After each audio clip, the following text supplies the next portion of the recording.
You आपको sound आ रहा होगा, स्क्रीन दिख रहा होगा. If yes, so we can go ahead.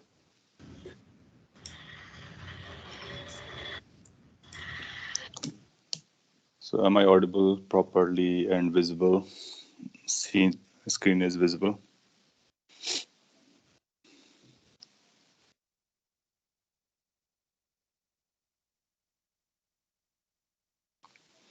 Okay. So let's proceed for further. अब मॉडर्न फिजिक्स लर्न कर रहे थे, उसी को आगे बढ़ाते हैं. लास्ट क्लास में कोई डाउट हो तो आप पूछ सकते हो. क्या क्या बताया एक बार क्विकली रिवाइज करा देते हैं.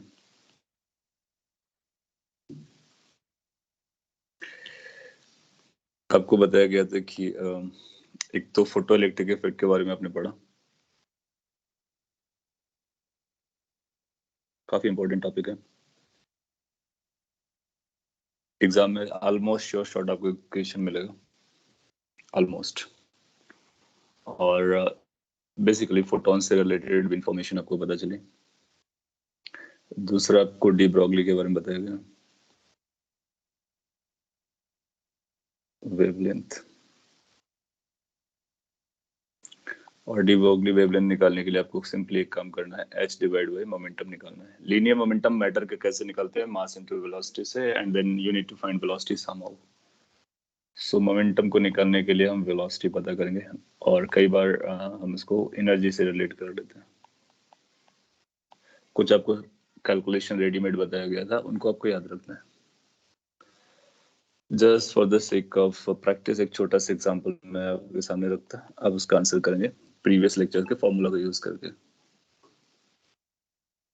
सो लेट्स से अगर ऐसा पूछा जाता है आपसे कि if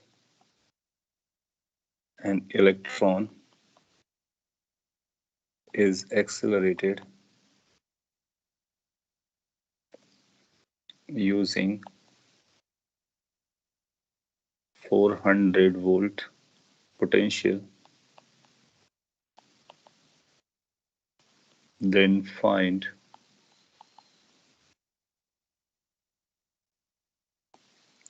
associated wavelength with electron. So अगर आप किसी इलेक्ट्रॉन को 400 वोल्ट के पोटेंशियल से एक्सेलरेट कराते हैं,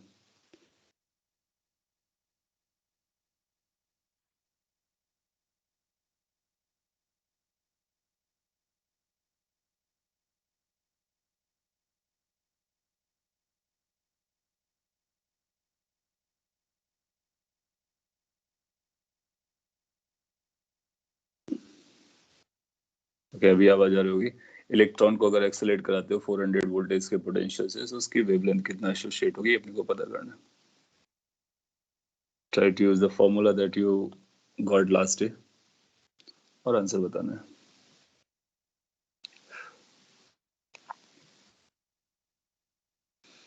How distance of light source is related to number of electron ejected? Distance of light source, okay. तो उसका भी मैं आंसर दे देता आपको भी.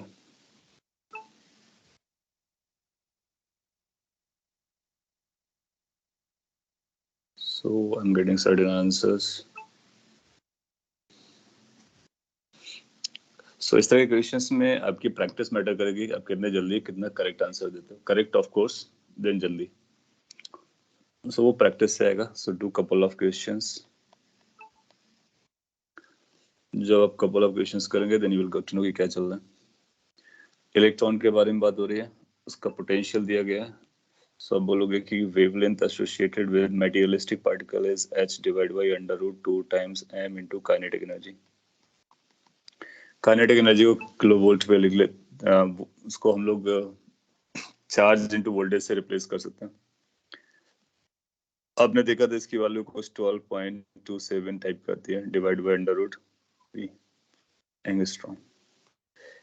नाउ अगर आप ये याद रखोगे so it will take couple of seconds to answer. या √150 भी ले सकते हो, डिपेंडिंग ऑन सिचुएशंस. और जनरली वो डेसिमल्स में आंसर देगा, तो आप मोस्ट सिंप्लीफाइड वर्जन को यूज कर सकते हो। ये 400 है, वोल्ट पर है, बराबर है। बेसिकली 12.27 डिवाइड बाई 20 अपने को करना है। You won't find anything simpler than this. So, और उसके बाद आपको 4 मार्क्स भी मिल जाए, बड़ी बात है। So इसको आप प्रैक्टिस करना so that कि गलती ना हो, that's important. Calculation is going to be critical. सही फॉर्मूला लगाना पहला पॉइंट। अगर आप फॉर्मूला नहीं याद रखते सिंप्लीफाइड वर्जन, तो आपको यहाँ से सॉल्व करना पड़ेगा, वैल्यूज रखनी होंगी। Choice is totally yours. So it's going to like 0.12, उसको जो आप डिवाइड करोगे, so इसको like 6 and then some 0 or 1, you can say 1, then 3, roughly these are the strong। वैसे भी 4 ऑप्शन होंगे, उसी के अकॉर्डिंग बताएंगे। अगर इंटीजर न्यूमेरिकल आएगा तो फिर इसी नंबर को प्रॉपर कैलकुलेशन करने के बाद इसको फिल कर देंगे। वेल, सो एंगस्ट्रॉम में अपना आंसर आता है, इसको मीटर, सेंटीमीटर, नैनोमीटर, जिस लैंग्वेज में बोलना हो या जिस यूनिट में बोलना हो आप इजीली बोल सकते हो। अभी आपने जो क्वेश्चन पूछा है कि वो डिस्टेंस के साथ कैसे रिलेटेड होता है नंबर ऑफ फोटॉन्स, उसके बारे में आपको आइडिया देता हूँ, क्योंकि वो स्टोरीज को बना सकता है, कई सारी चीजों को लिंक कर सकता है। लेट्स से कि आपके पास ये मेटल है, बॉक्स बना देते हैं। ये मेटल बॉक्स है,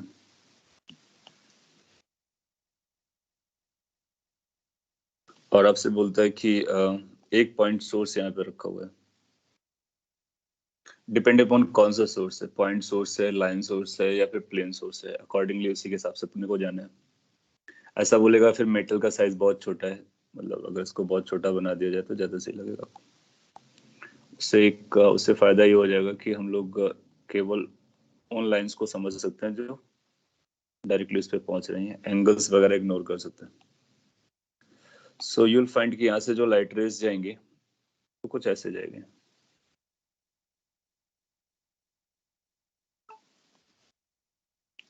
सो वी कैन थिंक कि उसका अगर साइज बहुत छोटा है तो ये स्ट्रेट वाली लाइन जा रही है जो पहले ड्रॉ की है।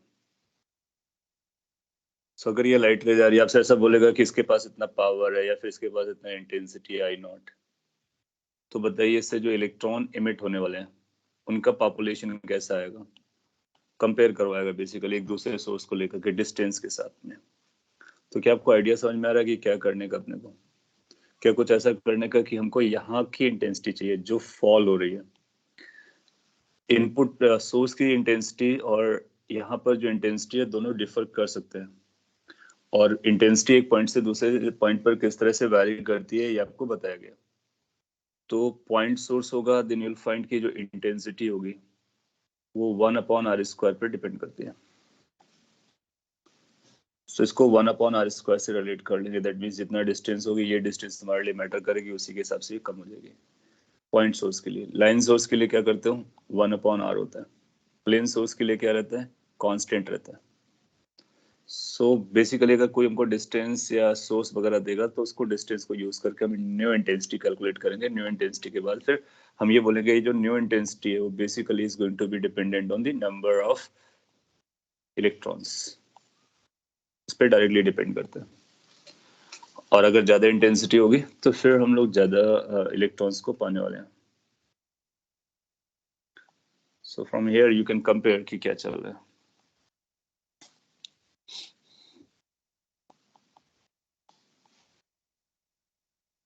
सो डिस्टेंस के साथ नंबर ऑफ इलेक्ट्रॉन्स इमिटेड किस तरह से डिपेंड करते हैं वो आपको समझ में आ गया होगा। आगे बढ़ते हैं, और कोई डाउट हो तो आप पूछ सकते हो, अदरवाइज हम लोग फॉरवर्ड मूव करेंगे और एटॉमिक फिजिक्स के बारे में बात करेंगे। We are very specific to the things which are relevant for your examination, क्योंकि इन सब में जो जितने भी हम लोग टॉपिक आगे पढ़ने वाले हैं वो अपने आप में काफी पोर्शन है फिजिक्स का, एंड फ्यूचर में आप उन पर कोर्सेज करोगे और भी डिटेल्स में लर्न करोगे, चाहे वो एटॉमिक फिजिक्स हो, चाहे वो न्यूक्लियर फिजिक्स हो, या फिर कोई और पोर्शन हम लोग आगे पढ़ें।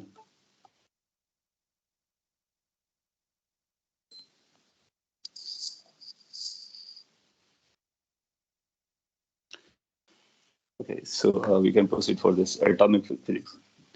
और इस एटॉमिक फिजिक्स में there are so many things to be covered in totality. अगर पूरा फिजिक्स को आप देखा जाओ, ये अपने आप में एक फिजिक्स का पार्ट है, बट अपने लिए जो इम्पोर्टेंट है वो एटम का स्ट्रक्चर ही है।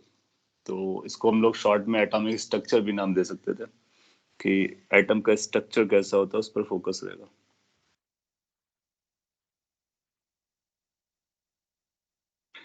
ना एटॉमिक स्ट्रक्चर आपने काफी डिटेल में पढ़ा होगा, बिगिनिंग में ही पढ़ाया जाता है केमिस्ट्री में, और तभी जब आप एटॉमिक स्ट्रक्चर को समझते हो तभी उसके बारे में आगे बात कर पाते हो कि how it behaves, what happens when different situations are there. तो उसमें फिजिक्स के पॉइंट ऑफ व्यू से जो इम्पोर्टेंट पॉइंट्स हैं वो हम लोग कवर करने वाले हैं, और आप पाओगे कि बहुत सारे पॉइंट्स जो है वो रिजेंबल करेंगे केमिस्ट्री से भी, क्योंकि कॉन्सेप्ट तो वही रहता है, नाम सब्जेक्ट का कुछ भी दो। सो एटम का क्या स्ट्रक्चर होता है उसके बारे में। आपने उसकी स्टोरी भी पढ़ी, हिस्ट्री भी पढ़ी होगी कि किस तरह से उसका डेवलपमेंट हुआ है। आज जो हम लोग जानते हैं एग्जैक्टली कि एटम के इनसाइड में क्या है, किस तरह से वो बिहेव करता है, क्या उसके फॉर्मूलाज हैं, उनका जो डेवलपमेंट हुआ है वो ओवर द टाइम हुआ है, it's not a one day story. So जो most important recent acceptable structure का आइडिया है, वो मॉडल है, वो बोर मॉडल है।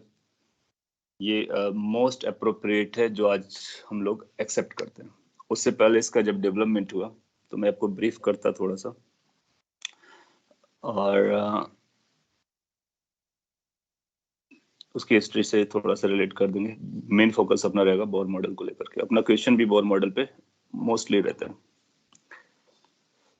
आपको पता होगा कि पहले, उससे पहले कुछ और रफ आइडियाज थे। तो जो रिमार्केबल थिंग्स आया था वो थॉमसन के टाइम पे आया था, या थॉमसन ने दिया था, जे थॉमसन का जो मॉडल था।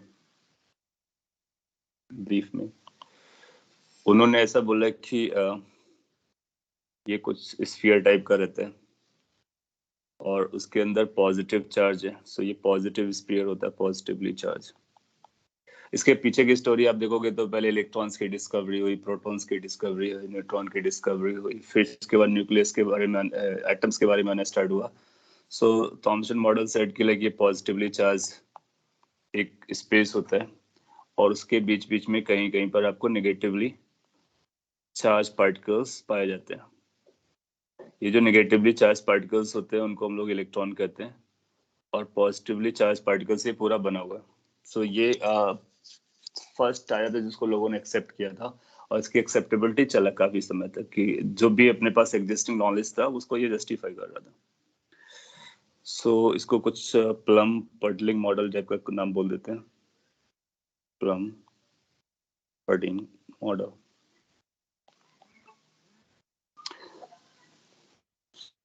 इट्स लाइक वाटरमेलन होता है ना, उसके अंदर उसके जो पॉइंट्स होते हैं उस तरह से सीड्स जो होते हैं उस तरह से फिल रहते हैं। इसको काउंटर करके, इसको और एक्यूरेट करने में जो सबसे बड़ा इंपॉर्टेंट एक्सपेरिमेंट था वो रदरफोर्ड का था। रदरफोर्ड्स मॉडल ये काफी पाथ ब्रेकिंग था उस टाइम पर, क्योंकि इन्होंने जो काफी थ्योरेटिकल दिया था बट वो एक्सपेरिमेंटली कई कई जगह फेल कर रहा था। तो जो रदरफोर्ड का मॉडल था that was the path breaking. और इससे रिलेटेड कुछ क्वेश्चंस आपसे पूछे जा सकते हैं। इससे रिलेटेड आपसे कोई क्वेश्चन नहीं पूछेगा, वो आपका जनरल नॉलेज है, आप किसी बुक से इसको और डीप में पढ़ सकते हो। रदरफोर्ड ने बेसिकली एक एक्सपेरिमेंट किया और उससे कुछ रिमार्केबल ऑब्जर्वेशंस आए। उन ऑब्जर्वेशंस को उन्होंने यूज किया, मैं यहाँ पे शॉर्ट पे बताता हूँ। Experiment you people might be knowing कि एक गोल्ड का शीट लिया छोटा सा, and then he bombarded with alpha particles. Alpha particles आप जानते होंगे। अल्फा पार्टिकल्स का जब बम्बार्डिंग इस पे कराया, इसका मतलब उस पे हिट कराया, और फिर यहाँ पर स्क्रीन लगा करके ऑब्जर्व किया। ये रहा पिक्चर है, प्रॉपर पिक्चर आप देख सकते हो, बुक्स में बनी होगी। और स्क्रीन पर ऑब्जर्व किया। स्क्रीन बेसिकली क्या था, एक फ्लोरोसेंट मटेरियल यहाँ पर लेप कर दिया था, पर्टिकुलरली जिंक सल्फाइड। होता क्या है, उसका जो मैकेनिज्म है वो अपने को समझना है। ये अल्फा पार्टिकल्स हैं, इसके इनसाइड पर गए और इसके एटम से इंटरेक्ट किए। इंटरेक्शन के बाद यहाँ पर कुछ ऑब्जर्वेशंस मिले। क्या ऑब्जर्वेशंस मिलते हैं, वो समझते हैं। मेनली 3 टाइप के ऑब्जर्वेशंस थे जो हमारे लिए इंपॉर्टेंट बने। उन्होंने पाया, मैं पहले रफ बताता हूँ फिर उसके लैंग्वेज में लिख देता हूँ। अगर आप पढ़ चुके हो तो आपका रिवीजन हो जाएगा कि ये मेजॉरिटी ऑफ अल्फा पार्टिकल्स थे। Majority of alpha particle undeviated निकले, उसी से जो पास कर रहे थे।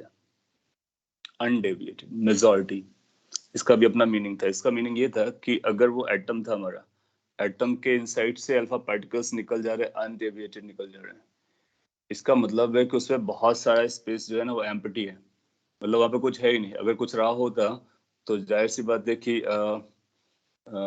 ये डेविएटेड होता है, कोलिजन होता है और something like that. So most of the part of this atom is empty, that's what one observation came. दूसरे टाइप के इनके ऑब्जर्वेशन में कुछ अल्फा पार्टिकल डेविएट होते हुए नजर आए, स्कैटर्ड हुए। और जहां पर ये अल्फा पार्टिकल कैसे पता चलता था, ये जो फ्लोरेसेंट लेयर थी जहां पर अल्फा पार्टिकल स्ट्राइक करता था वहां पे ग्लो करता था, तो पता चलता था अल्फा पार्टिकल यहाँ पर हिट किया जा करके। सो कुछ alpha particles different different angles पे जाकर के हिट करते हैं स्क्रीन को। उससे ये पता चला कि सिंस हमारा अल्फा पार्टिकल पॉजिटिव है और ये डेविएट हुआ है, स्कैटर्ड हुआ है, इसका मतलब है there is some strong positive charge existing there, strong positive charge existing there, and that strong positive charge is deviating it. So उससे कंक्लूजन ये निकला कि जो पॉजिटिव चार्ज है वो पूरे स्पेस पे डिस्ट्रीब्यूटेड नहीं है, रादर वो किसी एक पर्टिकुलर स्मॉल वॉल्यूम में कॉन्सेंट्रेटेड है, और उसके क्लोज बाय जब अल्फा पार्टिकल जाता है तो एक रिपल्शन फोर्स स्ट्रांगली लगा पाता है। पॉइंट वाज कि वो जो छोटा सा वॉल्यूम है जहां पर पॉजिटिव चार्ज कॉन्सेंट्रेटेड है, उसी को न्यूक्लियस नाम दिया गया। तो न्यूक्लियस का बर्थ यहीं पर हुआ। And then there was a third type of cases कि जिसपे ये अल्फा पार्टिकल जाकर के ऑलमोस्ट रिटर्न बैक हुए। इसका मतलब है वो जो छोटा सा स्पेस है वो केवल पॉजिटिव चार्ज का कॉन्सेंट्रेशन ही नहीं है, रादर वो काफी सॉलिड है, हाई डेंसिटी का है, और almost entire mass of this atom is located at that location. So यहाँ से ये पॉइंट पता चल रहा है कि क्योंकि ये रिटर्न हो रहा है, इसका मतलब अल्फा पार्टिकल को रिपेल कर रहा है, स्ट्रांगली कोलाइड कर रहा है, इसका मतलब उधर भी मास स्ट्रांगली लोकेटेड होना चाहिए, हाई डेंस होना चाहिए। तो इन तीनों पॉइंट्स के तीनों ऑब्जर्वेशंस को उन्होंने फिर कंक्लूड किया, और जो फिर फाइनल आज का भी अपना मॉडल है उसमें भी कई सारे पॉइंट्स उनके अभी भी कैरी फॉरवर्ड हैं, जैसे कि न्यूक्लियस। आज भी हम लोग न्यूक्लियस पढ़ते हैं, and that was discovery from this experiment itself. So अगर इसको मैं कुछ स्केच ऐसा बनाऊं जो अपने काम का लगे, तो इट वाज लाइक कि दिस, ये आपका एटम था, थोड़ा सा बड़ा करके दिखाया, और इस पर आपने पार्टिकल्स की बम्बार्डिंग कराई। सब बहुत सारे पार्टिकल्स जा रहे थे, कुछ पार्टिकल्स आपको इस तरह से जाते हुए मिल जाते हैं, इनफैक्ट अधिकतर पार्टिकल्स आपको इस तरह से जाते हुए मिले, majority, unless say there was a screen somewhere like this, और भी घुमाया तो उन्होंने ऑलमोस्ट पूरा एनवलप कर लिया था। So these alpha particles are undeviated. That is one important observation. फिर क्या हुआ, कुछ अल्फा पार्टिकल्स यहाँ तक सही है, इसके बाद इस तरह से स्कैटर्ड हुए।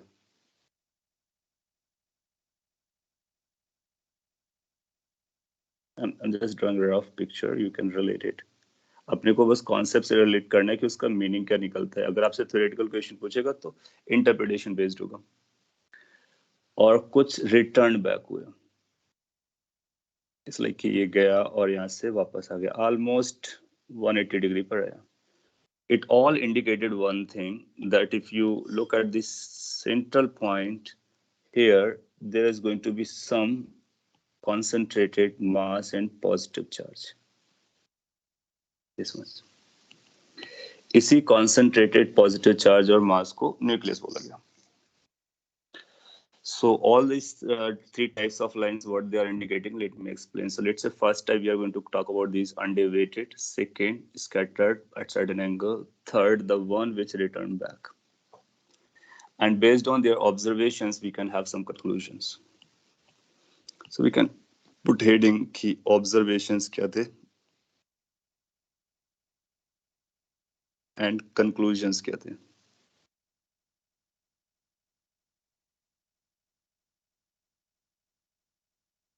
इस पे और भी फिजिक्स होता है, काफी अच्छा फिजिक्स होता है, इंटरेस्टिंग भी होता है। मैथ्स उसमें काफी लगानी पड़ती है, लेकिन वो आपके अभी सिलेबस में नहीं है, इसलिए हम लोग उसके बारे में बात नहीं करेंगे। केवल क्वालिटेटिव है, तो क्वालिटेटिव चीजों के बारे में बात करेंगे। सो फर्स्ट थिंग वाज कि मोस्ट ऑफ, ऐसा अगर मैं शॉर्ट में लिखूं, मोस्ट ऑफ अल्फा पार्टिकल, मैं वो स्टोरी नहीं लिख रहा हूँ कि अल्फा पार्टिकल बम्बार्ड किया गया गोल्ड फॉइल पे, वो आप समझते हो। Most of alpha particles moved undeviated or passed undeviated.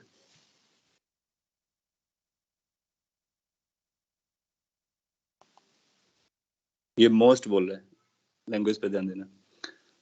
क्या इसने कंक्लूड किया? इसका कंक्लूजन ये था कि मोस्ट ऑफ द स्पेस जो है वो एम्प्टी है। तो large part of atom is empty, that means वहां पे कुछ भी नहीं। बाद में पता चला है कुछ इलेक्ट्रॉन्स इधर उधर रहते हैं, बट मोस्टली ये एम्प्टी है। दूसरा वो था जो किसी एंगल पर गए, लेट्स से कि यहाँ पर एक एंगल मैं यहीं पे बना देता हूँ, अगली पिक्चर बनाने की अपने को जरूरत नहीं पड़ेगी। अगर इस वाले अल्फा पार्टिकल को पकड़ते हो, अगर ये डेविएट नहीं होता है तो सीधा ऐसा जाता, अगर ये डेविएट हुआ है तो किसी एंगल से गया होगा, ये थीटा एंगल से, तो इसको बोलते हैं angle of scattering. Right word is scattering, इसलिए इसका नाम भी बोलते हैं Rutherford scattering model. So theta angle से स्कैटर्ड कर जाते हैं, और ये थीटा एंगल का रिलेशन निकालना होता है हमको कि कितने नंबर ऑफ पार्टिकल्स जो है वो स्कैटर करते हैं, तो उसके लिए मैथ्स लगती है अपने को। So second observation was some of alpha particles get scattered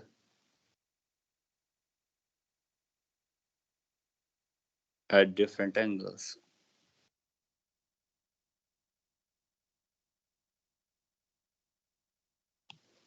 Different angles. What this indicates? This indicates existence of positive charge or repulsion from the positive charge. So that says this would have been happened because of repulsion from positive charge. Now, अब ये कैसे पता चला कि ये जो positive charge है वो एक ही लोकेशन पे कॉन्सेंट्रेटेड है? इससे तो केवल ये पता चलता है पॉजिटिव चार्ज एग्जिस्ट करता है, जो भी थॉमसन मॉडल पे भी एग्जिस्ट करता था, क्योंकि वो न्यूट्रल होता है एटम, तो अपने को पता था प्लस और माइनस बराबर रहे होंगे, क्योंकि इलेक्ट्रॉन प्रोटॉन का डिस्कवरी हो चुका था। कॉन्सेंट्रेटेड होगा वो इस बात से पता चला कि अगर ये कॉन्सेंट्रेटेड नहीं होता ना, और अगर ये डिस्ट्रीब्यूटेड होता है, तो जो डेविएशंस आते हैं ना वो सभी में आते हैं, और सिंस कुछ हमारे अनडेविएटेड मिले, इसका मतलब उसका रीच रेंज वहां तक नहीं पहुंचा होगा, इसलिए कुछ अल्फा पार्टिकल को ये डेविएट नहीं कर पा रहा है, केवल कुछ को ही कर पा रहा है, मोस्ट को कर ही नहीं पा रहा है। इसका मतलब है कि इट इज लोकेटेड समवेयर। और सिमेट्री से पता चला कि अगर जितने एंगल पर ऊपर हमको स्पार्क ग्लो मिलता है, उतना ही हमको नीचे भी मिलता है, दैट मींस इट्स सिमेट्रिकल। तो उससे पता चला कि सेंटर पर कॉन्सेंट्रेटेड है। तो इसका फर्दर कंक्लूजन ये निकला, positive charge is concentrated, not distributed, concentrated at center in a very small volume। और वॉल्यूम वगैरह से एंगल को मेजर करके देखा गया कि कितने कितने रेंज तक अपने को जाता है, तो पॉइंट चला कि ये कॉन्सेंट्रेटेड होता है। कॉन्सेंट्रेटेड एट सेंटर, इसको अगर और कंप्लीट करूं, centre in a small volume, और इसी का नाम न्यूक्लियस दिया गया। So nucleus is that small volume in which the positive charge of atom is located or concentrated. It's not distributed. Most of the space of this atom is empty. So that was the second important observation. Third observation was like कि वो return होकर के वापस आता है, it's like head on collision हुआ है, head on collision से वो बाहर आया है, इसका मतलब इसका जो मास है वो भी कॉन्सेंट्रेटेड है और ऑलमोस्ट सारा का सारा मास वहीं सेंटर पर है. दैट मीन्स बाहर जो डिस्ट्रीब्यूटेड मास है वो इग्नोरेबल है और निग्लिजिबल है. सो a few alpha particles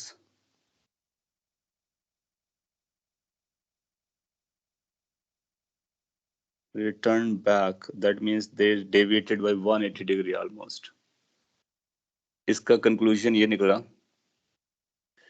कि कहीं और रिटर्न बैक नहीं हुआ. इसका मतलब है कहीं और हेड ऑन कॉलिजन नहीं हुआ था, कहीं और कोई अल्फा पार्टिकल हमारा किसी मटेरियल से कोलाइड करने के बाद रिटर्न नहीं कर पाया. इसका मतलब कहीं और मास नहीं था, प्रैक्टिकली सारा का सारा मास सेंटर पर है. So almost entire mass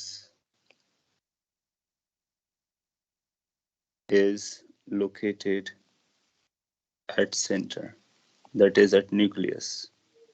centre का मतलब उसी स्मॉल वॉल्यूम पर न्यूक्लियस पर लोकेटेड होता है. That's what it was concluded. तभी हम लोग क्या बोलते हैं कि किसी भी एटम का मास लेना होता है ना, तो हम लोग न्यूक्लियस का मास ले लेते हैं, क्योंकि उसके बाद जो इलेक्ट्रॉन्स होते हैं, इलेक्ट्रॉन्स वैसे भी बहुत लाइट होते हैं और उनका मास प्रोटॉन न्यूट्रॉन के कंपैरिजन में बहुत कम होता है, तो उनको ऐड करने से कोई खास फर्क नहीं पड़ता है. तो ऑलमोस्ट इंटायर मास यहाँ पे होता है. So all these observation of Rutherford are still valid कि ऑलमोस्ट पूरा मास न्यूक्लियस पर है. यस न्यूक्लियस है. यस पूरा चार्ज वहाँ पर पॉजिटिवली होता है. यस बहुत सारा पार्ट एम्प्टी होता है. यस इसीलिए इन ऑब्जर्वेशंस को हम लोग रिस्पेक्ट करते हैं और इनको भी पढ़ते हैं. आगे चल करके आप ये पता करोगे ये जो थीटा स्कैटरिंग एंगल है इसकी वैल्यू क्या होती है, या फिर किसी थीटा पर कितने नंबर ऑफ अल्फा पार्टिकल्स आपको मिलने वाले हैं. तो उसके बारे में नेक्स्ट स्लाइड पे लिख देता हूँ और वो रिजल्ट आप याद रख सकते हो. Last to last year JEE में उसने उसको पूछ लिया था. सो कुछ ऐसा लिख देते हैं. If theta is angle of scattering, then the number of alpha particles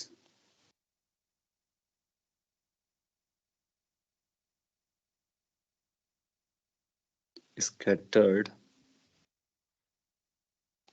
depends on this angle. इसका और भी अगर वर्केबल डायग्राम देखना चाहें आप, तो कुछ ऐसा दिखाया जाता है कि हमारे पास ये एक छोटा सा न्यूक्लियस था और ये न्यूक्लियस था. एंड लेट्स से कि वी आर हैविंग, अगर आपको पिक्चर बना के देगा तो शायद ऐसा बना के दे सकता है.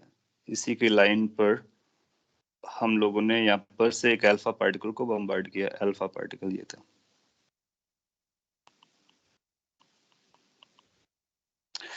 और ये आपका टारगेट न्यूक्लियस था जिस पर आपको हिट करना था.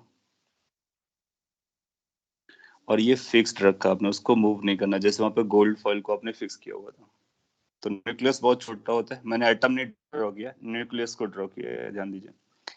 सो होगा क्या कि अल्फा पार्टिकल को अगर आपने कोई वेलोसिटी दी इस तरह से कि जब आप हिट करते हो, उसके लिए अरेंजमेंट होता है. You can see that arrangement कि वो अल्फा पार्टिकल को एक चैनल से निकालते हैं जिससे उसके पास वेलोसिटी आती है और वो वेलोसिटी देने के लिए पोटेंशियल लगा देते हैं एंड देन पर्टिकुलर डायरेक्शन में वो जा रहा होता है. अगर आपने इसको v वेलोसिटी से दिया तो इसका पाथ, सिंस ये इससे कोलाइड नहीं करेगा क्योंकि हमने थोड़ा सा ऊपर रखा हुआ है, तो इसको हम कई बार इसकी वैल्यू की अपने को जरूरत पड़ती है. बी को इम्पैक्ट पैरामीटर बोलते हैं. हालांकि अपने लिए ये बहुत ज़्यादा यूजफुल नहीं है, बट अगर एडवांस वगैरह में ऐसा कुछ नाम लेता है तो आप उसको रिलेट कर पाओगे. इसका जो पाथ था वो कुछ ऐसा जाएगा. दिस विल गो, क्योंकि ये बहुत फार डिस्टेंस से फायर किया गया है. सो पहले अनडेविएटेड रहेगा, जैसे इसके पास आएगा तो ये स्कैटर करना स्टार्ट करेगा. क्यों? क्योंकि रिपल्शन लगा है. थोड़ा डिस्टेंस जाने के बाद फिर से ये स्ट्रेट लाइन में जाएगा. So path is going to be like straight line, then again straight line, बीच में डेविएशन. सो अगर आप इसके रेफरेंस इसको मेजर करते हो कुछ ऐसा दिखाया जा सकता है कि it was supposed to go in a straight line like this. Okay, let me use the proper one. So it was supposed to go like this. Later on it starts moving like this. So कितने angle से bend किया हुआ है, ये angle theta है, इसको बोलते हैं स्कैटरिंग एंगल। ये जो बोल्ड लाइंस हैं चाहे तो इसको थोड़ा सा डॉटेड बना देते हैं।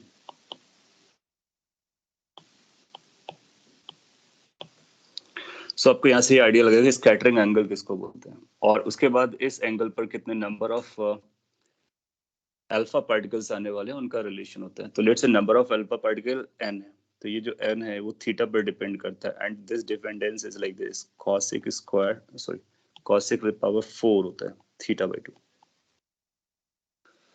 सो अगर आपसे कभी रेशियो पूछना चाहेगा तो इस फॉर्मूले को आप यूज करके आंसर दे दोगे। एक थीटा देगा, फिर दूसरा थीटा देगा, और बोलेगा कि एक थीटा पर इतने पार्टिकल्स स्कैटर करते हैं, दूसरे थीटा पर इतने पार्टिकल स्कैटर करते हैं, तो बताइए पार्टिकल का रेशियो या फिर थीटा, इसके बारे में इंफॉर्मेशन दीजिए। सो ये आफ्टर कैलकुलेशन इसका डेरिवेशन भी काफी इंटरेस्टिंग है, बट इसमें कई सारे और पॉइंट्स की जरूरत पड़ती है। So n is what? n is the number of alpha particle scattered at angle theta. So scattering angle पर इसका रिलेशन चलता है, cosec raised power 4 theta by 2 आता है। मीन्स जैसे एग्जाम में ऐसा पूछ लेगा कि जो नंबर ऑफ स्कैटर्ड पार्टिकल होते हैं ये cosec की कौन सी पावर पे डिपेंड करते हैं, ऑप्शन देगा 1 2 3 4। तो ये जो पावर है ये बहुत इंपॉर्टेंट है, और एंगल हम लोग थीटा बाय 2 यूज करते हैं। कैसे आता है वो लॉट मोर मैथमेटिक्स है, यू कैन स्किप दैट, और ये याद रख सकता हूँ। इसका पूरा फॉर्मूला नहीं लिखा है, वो बहुत कॉम्प्लिकेटेड है, बहुत सारे टर्म्स आते हैं उसमें, इम्पैक्ट पैरामीटर वगैरह भी आता है। सो एट मैक्स आपसे ऐसे रिलेशन पूछेगा। दूसरा क्वालिटेटिव क्वेश्चन पूछ लेगा कि अगर हमको ऐसा ऑब्जर्वेशन मिला तो उसका मीनिंग क्या था, या फिर हाउ वी आइडेंटिफाइड कि पूरा का पूरा चार्ज सेंटर पे लोकेटेड है, तो आप बोलोगे कि अल्फा पार्टिकल कुछ इस तरह से कोलाइड हुए थे हेड ऑन, और whatever we have written over here. Now इसके साथ भी कुछ इश्यूज रहे, और बहुत सारी चीजें ये एक्सप्लेन करने में फेल रहा, तो उसके बाद बॉर मॉडल आया जो कि हमारा मोस्ट एडवांस्ड आज के टाइम का है, और हम लोग उसको समझने वाले हैं।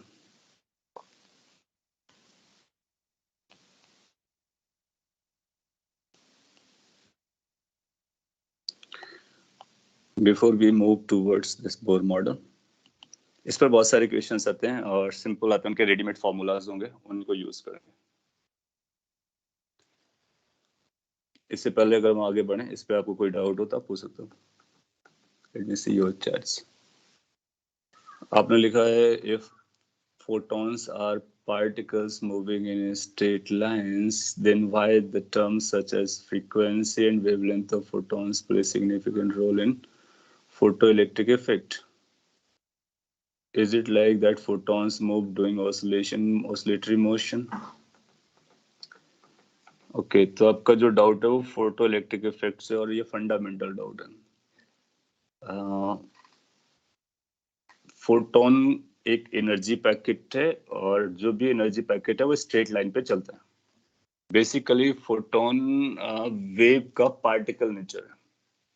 तो जब हम फोटोन बोलते हैं that means we are talking about waves, और वेव्स के पास फ्रीक्वेंसी होती है।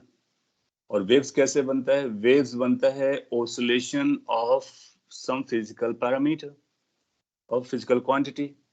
अगर हम लोग लाइट के बारे में बात करेंगे तो लाइट में फोटोन ऑसिलेट नहीं करते। लाइट में जो ऑसिलेशन होता है वो इलेक्ट्रोमैग्नेटिक फील्ड का होता है, और जब इलेक्ट्रोमैग्नेटिक फील्ड ऑसिलेट करती है तो हमको एनर्जी मूव करती हुई नजर आती है। वेरी बेसिक वेव्स में हम लोगों ने बात किया था कि बहुत बिगनिंग में बात किया था, if you remember, कि अगर आपका वेव ऐसा चल रहा है तो ये वेव आपका इधर जा रहा है, that means this is the direction of wave propagation. तो इसी डायरेक्शन में आपकी एनर्जी जा रही है। सो सी एनर्जी कैसा जाता है? स्ट्रेट लाइन पे जा रहा है। इसी डायरेक्शन में मोमेंटम जा रहा है, स्ट्रेट लाइन पे जा रहा है। लेकिन what about the particles? Particles are oscillating depending upon which type the wave is.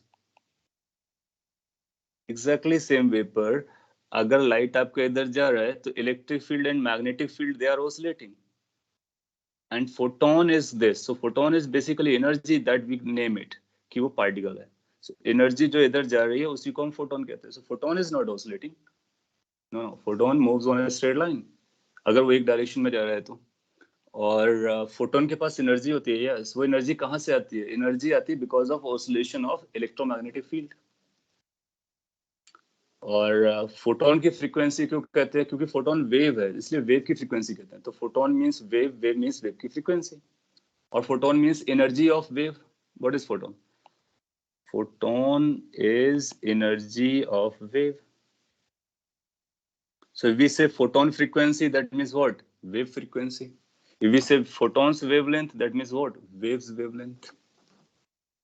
In fact, ये तो फोटोन के बारे में, हम लोग इसके और आगे निकल गए. डी ब्रॉगली ने क्या बोला? Forget about the photons. Which photon के लिए तो जस्टिफाई भी किया जा सकता है, क्यों? क्योंकि वो तो एनर्जी है. हम मेटीरियलिस्टिक पार्टिकल्स पर भी वेव पाते हैं. दैट मीन्स अगर आपका इलेक्ट्रॉन जा रहा है तो ये भी वेव क्रिएट कर रहा है. इलेक्ट्रॉन ऑसिलेट नहीं कर रहा है, बट ये वेव क्रिएट कर रहा है. अगर ये वेव क्रिएट कर रहा है तो इसका वेवलेंथ आ रहा है, इसका अपना खुद का फ्रीक्वेंसी आ रहा है. और आपने एग्जांपल भी किया. See this example, the very first example that we had. Question पढ़ो. इलेक्ट्रॉन के साथ कितना वेवलेंथ एसोसिएटेड है ये निकाला. इसका मतलब ये नहीं कि आपका इलेक्ट्रॉन ऑसिलेशन करते हुए जा रहा है, क्योंकि इलेक्ट्रॉन ऐसा रखा होगा, आपने यहाँ पे पोटेंशियल लगा दिया, तो पोटेंशियल से बेसिकली इसके पास एनर्जी आएगी. सो it will be moving in the line. So it's not oscillating, it's not creating, it's not moving in wave path, it's moving on a straight line, or maybe whatever the path it can take. That's of its choice और arrangement पर depend करेगा. Since ये move कर रहा है, इसका मतलब है इसके पास मोमेंटम है. सिंस इसके पास मोमेंटम है, इसका मतलब इसके पास वेवलेंथ है. सो फोटोन हो या मेटेरियलिस्टिक पार्टिकल्स हो, उनके पास वेव एसोसिएटेड होता है. फोटोन को रियलाइज करना बहुत आसान है because it's a packet of energy and that energy can go on a direction you want to take it. Got it? That means matter waves are also non-mechanical.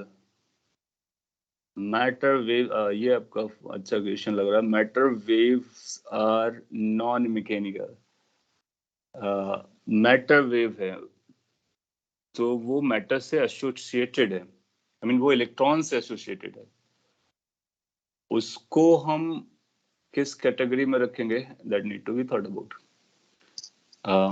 क्योंकि अगर matter चल रहा होगा तो ये जो वेव क्रिएट हो रहा है वो मैटर के चलने की वजह से आ रहा है, और वो चल सकता है किसी मीडियम में. अगर मान लीजिए केवल हमारे एक पार्टिकल भी है और कहीं भी चल रहा है, वैक्यूम में चल रहा है, तो उसके पास एनर्जी, उसके पास वेव होगा, बिल्कुल होगा. यस. सो आप बोल सकते हो उसके लिए मीडियम की रिक्वायरमेंट नहीं होगी. सो इन केस अगर आपका इलेक्ट्रॉन चल रहा है और वैक्यूम पर चल रहा है, तो इस इलेक्ट्रॉन के पास वैक्यूम में भी एनर्जी, ये वेवलेंथ आएगा, तो वो मैटर वेव हो जाएगा. And that can exist without the medium. Yes, so that can be put in the category of non mechanical. So associated होते हैं. उसके भी आगे आगे डीप पे काफी कुछ हम लोग निकालते हैं. वो मैटर वेव की equation, group velocity and matter की अपनी अलग से वेलोसिटीज निकालते हैं. उसके डीप कैलकुलेशंस हैं. So but they are not required in your exam, so we haven't talked about them.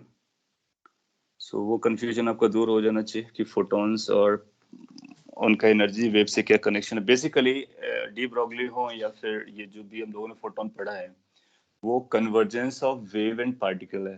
तो अल्टीमेटली कहानी ये है कि ना तो कोई वेव होता है ना तो कोई पार्टिकल होता है, दोनों एक ही होते हैं, दोनों एक साथ एग्जिस्ट कर रहे होते हैं. It's like two faces of a same coin. कौन ज्यादा डोमिनेट होता है वो सिचुएशन पे डिपेंड करता है. आपके पास इलेक्ट्रॉन है, इसको स्पीड ऑफ लाइट से चला दीजिए, इसका मास खत्म हो जाएगा, पूरा का पूरा फोटोन बन जाएगा.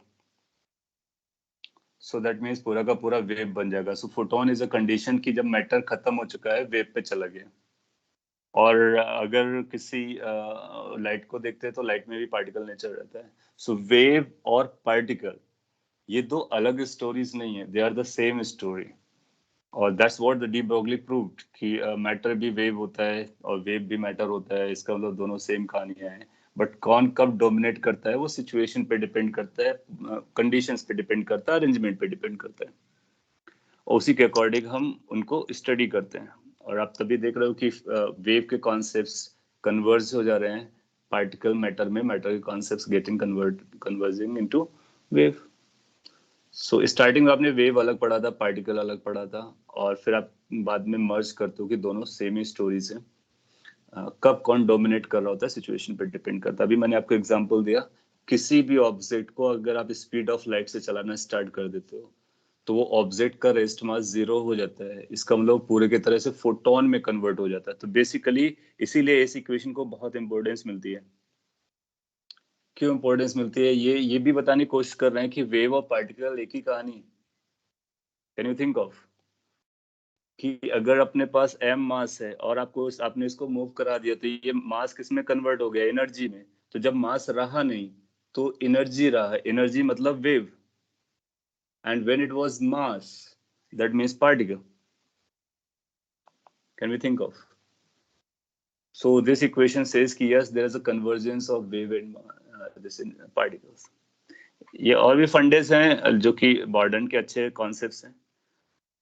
आप कभी फ्री टाइम पे उनके बारे में सोच सकते हो। पहले हम लोग उस पर प्रायोरिटी दे देते हैं जो हमारे एग्जाम के लिए मोस्ट इम्पोर्टेंट है, और उससे रिलेवेंट जो पॉइंट्स हैं उनको डिस्कस करते रहते हैं। चलेगा? सो ये बोर मॉडल हुआ। हम लोग बोर मॉडल की तरफ चलते हैं।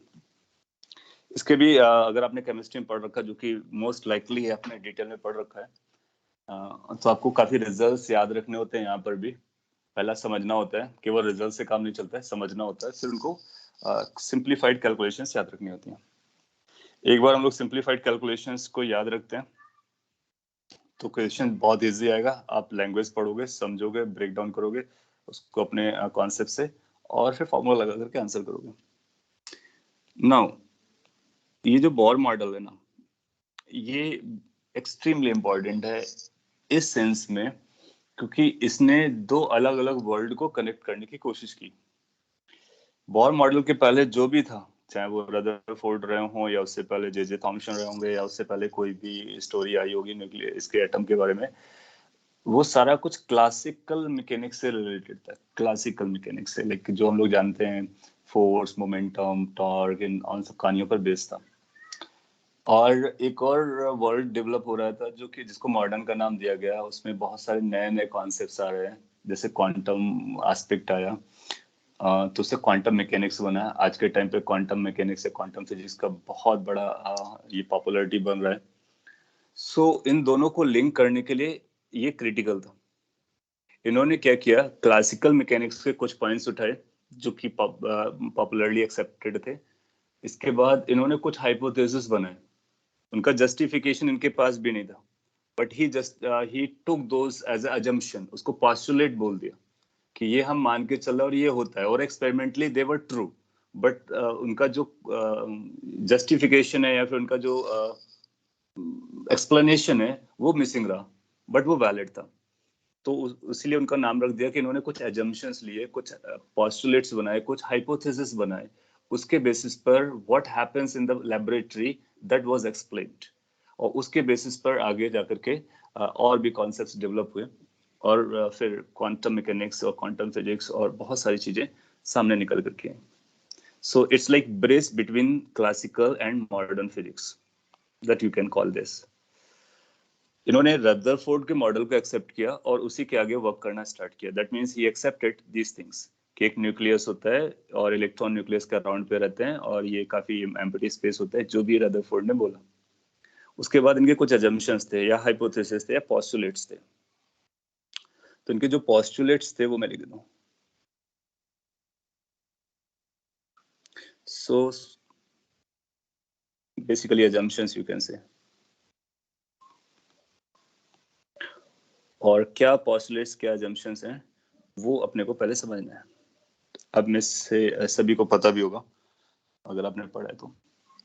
इनका पॉस्टुलेट ये था, प्रॉब्लम क्या था, कुछ प्रॉब्लम्स थे जो मैं आपको हाईलाइट करके बताता। जब इन्होंने, जैसे कि रदरफोर्ड के प्रॉब्लम के बारे में बात की जाए, रदरफोर्ड ने एक और लाइन भी बोली थी, these are most important for us, उसके अलावा भी बहुत भी कहानियां हैं। सो रदरफोर्ड ने क्या बोला था कि जो इलेक्ट्रॉन्स हैं नेगेटिव चार्ज के बारे में, वो बोला कि वो डिफरेंट डिफरेंट ऑर्बिट्स पर चल रहे होते हैं न्यूक्लियस के अराउंड, जो कि हम लोग आज भी जानते हैं, आज भी मानते हैं। So electrons are orbiting in various orbits across these nucleus. Nucleus के across orbit पे चलते हैं। इसका काउंटर किया लोगों ने। काउंटर कैसे किया, वो काउंटर मैं आपको पहले बताता हूँ। उससे आपको इनके एजम्पशंस की के बारे में पता चलेगा कि इनके एजम्पशंस कितने वैलिड थे और कैसे इन्होंने कुछ फोर्सफुली उनको मनवा दिया। ऐसा बोला कि अगर ये न्यूक्लियस अपने पास, ठीक है, और ये इलेक्ट्रॉन एलिट से ऑर्बिट कर रहे हैं, तो इलेक्ट्रॉन के पास वेलोसिटी होती है, सर्कुलर मोशन जा रहे हैं, सर्कुलर मोशन है। अगर कोई चीज सर्कल पे चलती है तो कैन वी से कि उसके पास एक्सेलरेशन होता है? बिल्कुल होता है, सेंट्रीपिटल एक्सेलरेशन तो होती है।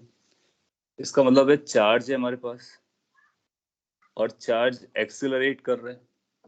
एक लाइन लिखा था जब हम लोगों ने इलेक्ट्रोमैग्नेटिक रेडिएशन पढ़ा था या वेव के बारे में पढ़ा था, अगर वो लाइन आप याद रखो तो बहुत इंपॉर्टेंट लाइन है। जब कभी चार्ज पार्टिकल एक्सेलरेट करता है तो इलेक्ट्रोमैग्नेटिक वेव क्रिएट होता है, और वेव को आप रेडिएशन भी बोल सकते हो। इलेक्ट्रोमैग्नेटिक रेडिएशन क्रिएट होता है, दैट मीन्स एनर्जी क्रिएट होती है। अगर एनर्जी क्रिएट होता है तो वो रेडिएशन है, वो एनर्जी तो फ्लाई कर जाएगी।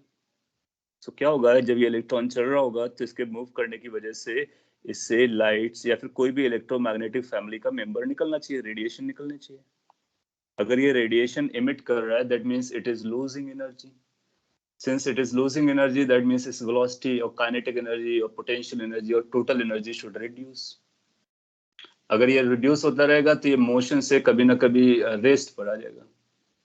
तो फिर ये कंक्लूजन आया कि अगर ये इलेक्ट्रॉन्स हमारे ऑर्बिट पे चलेंगे तो प्रॉब्लम क्या आने वाली है? प्रॉब्लम ये आने वाली है, as per Maxwell's explanation, electrons should collapse to the nucleus within seconds, or not within seconds, fraction of seconds. Calculation भी किया गया, बहुत कम टाइम में वो कोलाइड कर जाएगा। बट वी नो कि एटम्स एग्जिस्ट करते हैं, लंबे समय तक एग्जिस्ट करते हैं, फॉरगेट अबाउट द सेकेंड्स। तो एक ये बहुत बड़ा ड्रॉबैक था, जो या फिर ये बहुत बड़ा काउंटर पॉइंट था जो इस बात को एक्सेप्ट करने से मना कर रहा था कि इलेक्ट्रॉन सर्कल्स पर ऑर्बिट करते हैं। सो अगर इलेक्ट्रॉन सर्कल्स पर ऑर्बिट नहीं करेंगे तो इलेक्ट्रॉन क्या करेंगे? वो भी एक कंसर्न था, और यहाँ ऑब्जर्वेशन से भी कुछ ऐसा मिल रहा था कि उनको ऑर्बिट करना है। तो उसको जस्टिफाई करने के लिए इन्होंने कुछ अपना स्टेटमेंट दिया, इसलिए उनको बोला कि हम मान के चलते हैं। क्या उन्होंने माना? उन्होंने बोला कि ठीक है, बहुत सारे ऑर्बिट्स होते हैं, और ऑर्बिट, सर्कुलर ऑर्बिट्स में अगर इलेक्ट्रॉन चलेगा तो ठीक है, सेंट्रीपिटल एक्सेलरेशन होगा, रेडिएशंस निकलेंगे, एनर्जी डाउन होगी। लेकिन देयर आर सर्टेन ऑर्बिट्स जिस पर ये स्टोरी नहीं लागू होती है। So he assumed this thing. Now, there was no explanation कि certain orbits के साथ ऐसा क्या होता है कि ये लागू नहीं होता है. But he assumed and forcefully introduced it. Since उसका कोई logic नहीं था, इसलिए assumption नाम दे दिया, या postulate नाम दे दिया, या hypothesis नाम दे दिया. So first hypothesis came like कि there are certain orbits on which electron orbits or move or revolve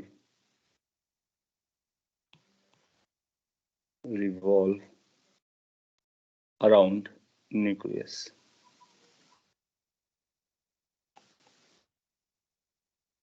तो कुछ ऐसे ऑर्बिट्स होते हैं जहां पर वो इलेक्ट्रॉन रिवॉल्व कर रहे होते हैं, उन ऑर्बिट पर रिवॉल्व कर रहे होते हैं न्यूक्लियस के अराउंड। वो सर्टेन ऑर्बिट इसलिए बोला क्योंकि इनको हम एग्जेम्प्ट कर सकें उस मैक्सवेल्स के कॉन्ट्रडिक्शन से। सो उन्होंने इनका नाम दे दिया, these orbits, these are known as stationary orbits. You can see कि स्टेशनरी वर्ड यूज करने के पीछे मीनिंग क्या था, मकसद क्या था? मकसद ये था कि वो स्टेशनरी है, दैट मीन्स उस पर अगर इलेक्ट्रॉन चलेगा तो एनर्जी लॉस नहीं करेगा, और इलेक्ट्रॉन इस पाथ को नहीं छोड़ेगा, तो ये पाथ स्टेशनरी है, तो इलेक्ट्रॉन इस पर रिसाइड कर सकता है, रिवॉल्व कर सकता है। So there are certain stationary orbits on which electrons are revolving around the nuclei, and they can keep on revolving till infinite time. So that is considered as a hypothesis or assumption. You must be able to understand. इसके बाद उन्होंने एक और point use किया planks का। Planck ने introduce किया था, देखो अपने ये फॉर्मूला देखा ना, HF, दैट मीन्स फोटोन के पास एनर्जी कितनी होती है। तो फोटोन के पास जो एनर्जी होती है वो h टाइम f होती है। ये में h प्लैंक कांस्टेंट है। तो प्लैंक ने ये बोला कि जो इलेक्ट्रोमैग्नेटिक वेव्स हैं उसका अगर एनर्जी को हम पैकेट के फॉर्म में देखें तो एनर्जी इस पैकेट के फॉर्म में होती है। बेसिकली उन्होंने एनर्जी के कंटिन्यूअस डिस्ट्रीब्यूशन को डिस्क्रीट डिस्ट्रीब्यूशन में कन्वर्ट कर दिया। दैट मीन्स अगर आप एनर्जी का ग्राफ बनाते हो, आपने देखा होगा हम लोग पहले कई बार एनर्जी का ग्राफ बना चुके हैं, तो अगर हमको एनर्जी का ग्राफ बनाना होगा तो हम ग्राफ नहीं बना सकते। क्यों? क्योंकि हमारे पास कंटिन्यूअस एनर्जी है ही नहीं।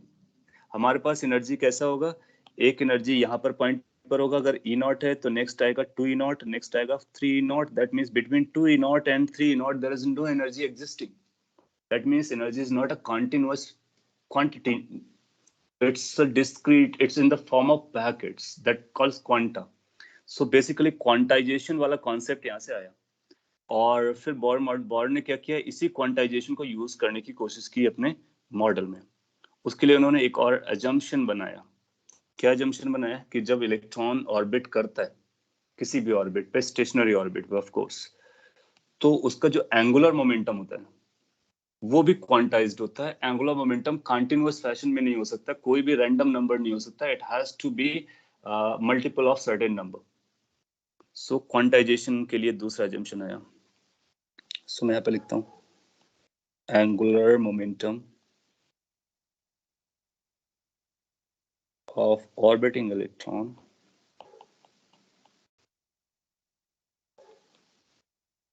is integral multiple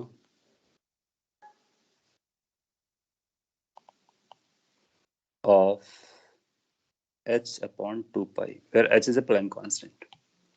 कई बार लोग इसको h कट लिख देते हैं। so, जब h कट लिखा होगा, h पे ऊपर ऐसा कट बनाएगा तो उसका मतलब h upon 2 pi होगा। So basically he said कि angular momentum quantized होता है। So यहाँ पर quantization of angular momentum. So L orbiting electron के लिए हम लोग जानते हैं mvr करके उसका एंगुलर मोमेंटम आता है सेंटर के अबाउट, जब सर्कल पे चल रहा होता है, uniform motion, circular motion, you know that. So this value is going to be n h cut or h upon twice pi. So this was another assumption he brought in. He did not had any explanation why he is doing so, but it was required. Later on it was proved or at least verified by various theories कि ये होता है। So experiment से result निकालना, it's like ये experiment करके theory को create करना, और कुछ जस्टिफिकेशन ना होने के बावजूद भी हम उसको बाद में देखते हैं। सर ये h कहाँ से आया? ये n की जो वैल्यू हम लोग लेते हैं 1 2 3 4 होती है। अच्छा मैं आता भी क्या h की वैल्यू, सर h कहाँ से आया, क्यों आया ये मतलब? हाँ, इसका जो बेसिक है ना वो यहीं से था जब हमने फोटोन जैसे वर्ड की एनर्जी निकाली, h न्यू बोला, और ये प्लैंक ने इंट्रोड्यूस किया। सो प्लैंक का जो ये आइडिया था ना कि जो लाइट है वो एनर्जी के पैकेट्स के फॉर्म में है, और पैकेट की एनर्जी क्या है वो आफ्टर वेरियस एक्सपेरिमेंट और थ्योरीज को पढ़ने के, रिसर्च करने के बाद उन्होंने ये पाया और उन्होंने ऐसा प्रपोज किया। बाद में उसके बाद बहुत सारे एक्सपेरिमेंट हुए, काउंटर एक्सपेरिमेंट हुए, उसको गलत प्रूफ करने के वो किए, बहुत सारे एक्सपेरिमेंट्स हुए, बट वो एक्सेप्टेबिलिटी उसकी बढ़ती रही बिकॉज कि वो कई सारे केसेस में जस्टिफाई करता रहा। और उसी के बाद ये सारे कॉन्सेप्ट्स आए। बोर्ड ने जो ये कॉन्सेप्ट उठाया है वो इस कॉन्सेप्ट से उठाया था कि अगर एनर्जी क्वांटाइज्ड होती है तो एंगुलर मोमेंटम भी क्वांटाइज्ड होगा। थ्योरेटिकली नहीं, एक्सपेरिमेंटली उनको ऑब्जर्वेशन में आया, फिर उन्होंने थ्योरेटिकली इसको रिलेट कर दिया। आप पढ़ोगे इसकी जब इसके डेवलपमेंट्स को, तो आपको देखेगा कि बहुत सारी थ्योरी, बहुत सारे एक्सपेरिमेंट्स इन बिटवीन आए जिन्होंने जिनके एक्सपेरिमेंट ने शो किया कि यस, एनर्जी का जो एक्सप्रेशन था, इनफैक्ट ये बोर का जो एक्सप्रेशन है वो भी सारे वैलिड है। तो जो आप बच्चों को पढ़ाया जाता है आज के टाइम पर, that has come after lot more experiments, discussion, debate and considerations. I am just trying to elaborate on those points. वो आपको ये फील कराने में हेल्पफुल होंगे कि ये एजम्पशंस क्यों रहे, क्यों इनके जस्टिफिकेशन के साथ हमने ऐसा क्यों नहीं कहा कि ये फैक्ट है। तो क्योंकि उनके पास उसका जस्टिफिकेशन नहीं था, he assumed, then he worked, and it proved all in all future experiments. तो उनकी acceptability है। सो ऑन आपने लिखा on what basis Max Planck defined this constant. Okay, उसके लिए आपको उसकी हिस्ट्री पे जाना पड़ेगा, उसके डेवलपमेंट पे जाना, उसके रिसर्च पे जाना पड़ेगा, बहुत सारी कहानियां हैं। अब देखो ना, इसका नाम मॉडर्न फिजिक्स है, अब इसके फंडामेंटल्स ही अलग हैं और इसीलिए ये क्लासिकल से काफी डिफरेंट जाता है। इसके फंडामेंटल्स हैं, जो आप क्वेश्चन रेज कर रहे हो, they are very fundamental and they are very interesting as well, कि ये कैसे आ गया। तो उसके लिए आप उसके बारे में फ्री टाइम में या फिर ग्रेजुएशन में आप पढ़ेंगे, टाइम मिलेगा, आप उस पर फोकस कर सकते हो कि किस तरह से उन्होंने, उनकी थिंकिंग कैसे चला। अल्टीमेटली हुआ क्या, वो मैं आपको बता रहा कि लाइट को, अब देखो ना, किसी को ये आइडिया ना, पहली बात तो लाइट के बारे में पता ही नहीं था, फिर किसी ने वेव प्रूफ कर दिया, वेव के एक्सपेरिमेंट्स आए, फिर किसी ने कहा नहीं ये पार्टिकल भी है, और पार्टिकल में फिर कैसा पार्टिकल है। आप देखोगे कि पहले कई समय तक, कई डिकेड्स की लोगों को ये एक्सेप्टेबिलिटी था कि लाइट पार्टिकल है, मटेरियलिस्टिक पार्टिकल है, इट वाज एक्सेप्टेड। न्यूटन का आइडिया था, कॉर्पस्कुलस थ्योरी बोलते हैं उसको, न्यूटन का आइडिया था कि ये पार्टिकल है and people accepted it particle. और कई डिकेड्स तक बच्चों के एग्जाम में पार्टिकल बोला जाता था, मानते थे, मटेरियलिस्टिक पार्टिकल। फिर जब ये प्रूफ हुआ कि वो वेव है, तो पार्टिकल वाली थ्योरी स्क्रैप हो गई। फिर प्लैंक्स को आइडिया आया कि इसको एनर्जी के पैकेट्स के बारे में, तो वो जब प्लैंक्स का ये जो E is equal to h nu जैसा कॉन्सेप्ट आया और इनके एक्सप्लेनेशंस आए, फिर ये जो एच कांस्टेंट आया, इसने पूरा स्टोरी बदला हुआ है।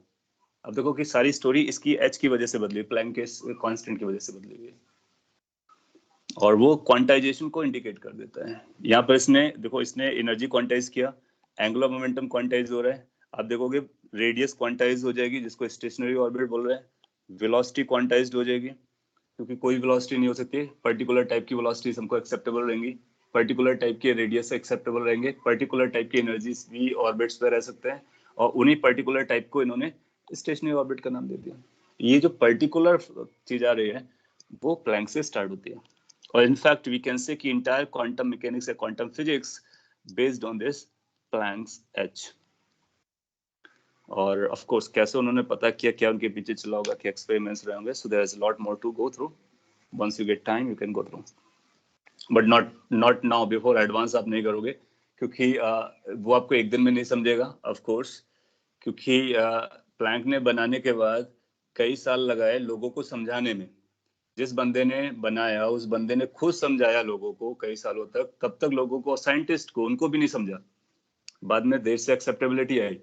सो आपको एक दो दिन में आ जाए लीस्ट लाइकली है, so don't waste your time, focus on advance. Once you complete this advance, then make your note कि क्या क्या चीजों को आपको अंदर जाना है, डीप पे डिस्कस समझना है, later on you can go through and definitely you will find ideas कि उन्होंने किस तरह से उस चीज को प्रोपोगेट कराया। एनीवे, थर्ड, ये सर हम लोग एक लाइन में भी कर सकते हैं, आई am just taking time so that you can get कि क्या चल रहा होता है बैकग्राउंड माइंड में, और उतना ही जितना अपने काम का है, बहुत ज्यादा डीप पे भी नहीं जाना। थर्ड, उन्होंने आइंस्टाइन का भी, जो हम लोगों ने फोटो इलेक्ट्रिक इफेक्ट पढ़ा ना, वो आइंस्टाइन इक्वेशन बोलते हैं उसको, जो हम लोगों ने लिखा था कि लाइक फोटॉन्स की इक्वेशन, एच फ्रीक्वेंसी आप डालते हो और एफ नॉट आता है, वर्क फंक्शन होता है, ये आइंस्टाइन का आइडिया था, उसको आइंस्टाइन इक्वेशन भी बोलते हैं। एनीवे, सो इन्होंने एक बोला कि जब एनर्जी, जैसे इलेक्ट्रॉन है, इलेक्ट्रॉन अगर ऑर्बिट्स को जंप करेगा, एनर्जीज को चेंज करेगा, तो वो जो एनर्जीज का डिफरेंस होता है ना, वो एनर्जी का डिफरेंस इलेक्ट्रोमैग्नेटिक रेडिएशन बनता है। सो ही सेड कि सिंस बहुत सारे ऑर्बिट्स आएंगे, अभी आप देखोगे अलग अलग ऑर्बिट में इलेक्ट्रॉन्स के पास अलग अलग अमाउंट की एनर्जी होगी, तो अगर कभी इलेक्ट्रॉन ट्रांजिशन करता है हायर एनर्जी लेवल से लोअर एनर्जी लेवल पर, तो एनर्जी बाकी गया कहाँ पर, क्योंकि एनर्जी तो कंजर्व रहता है। सो अगर इलेक्ट्रॉन किसी हायर एनर्जी लेवल पे था, that means it carried more energy, फिर इसके बाद लोअर एनर्जी लेवल पर आया, दैट मीन्स उसकी एनर्जी कम हो गई। सो जो गैप था एनर्जी का, वो कहाँ गया? फ्रिक्शन वगैरह तो होता नहीं है कि कोई हीट बन गया, कुछ और बन गया। सो ही सेड कि वो जो एनर्जी होता है बेसिकली वही फोटोन में कन्वर्ट हो जाता है, photon is energy, so photon में कन्वर्ट हो जाता है, दैट मीन्स इलेक्ट्रोमैग्नेटिक रेडिएशन में कन्वर्ट हो जाता है। सो इसको अगर मैं शॉर्ट में लिखूं तो ऐसा लिख सकते हैं, if an electron makes a transition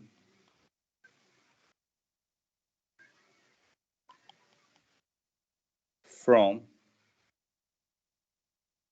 higher level और हायर एनर्जी लेवल, बेसिकली हम लोग एनर्जी की बात कर रहे हैं। हायर एनर्जी लेवल का मतलब हुआ उसके पास उस समय ज्यादा एनर्जी है, to lower energy level.